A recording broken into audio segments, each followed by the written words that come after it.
काल वादळामुळे मुंबईमध्ये ठिकठिकाणी दुर्घटना झाल्या।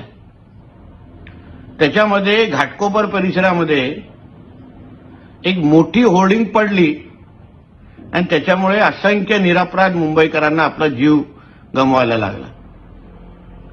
आता कालपासून एक माहिती बाहेर येते आहे की ही जी काही संबंधित कंपनी जिची ही होर्डिंग होती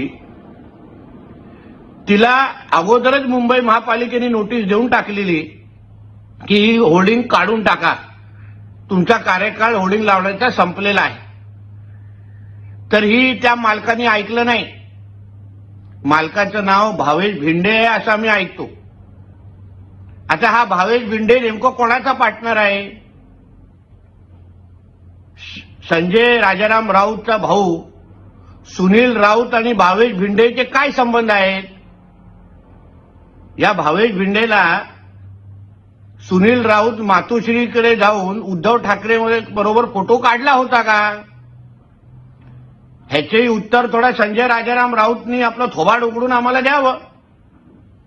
रोज सकाळी उठून भ्रष्टाचाराचे आरोप बसून करायचे, पत्र लिहित बसायचे।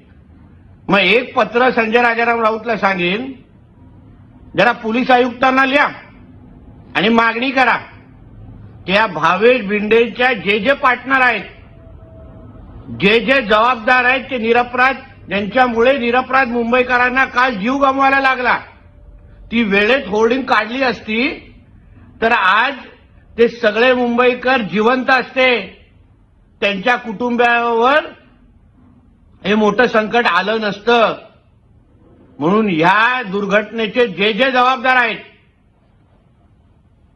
जे भावेश भिंडेचे पार्टनर आहेत, त्या सगळ्यांवर एफआयआर व्हावी, चौकशी व्हावी आणि त्यांना संबंधितांना लवकरात लवकर अटक करावी अशी मागणी मी या निमित्ताने करतो।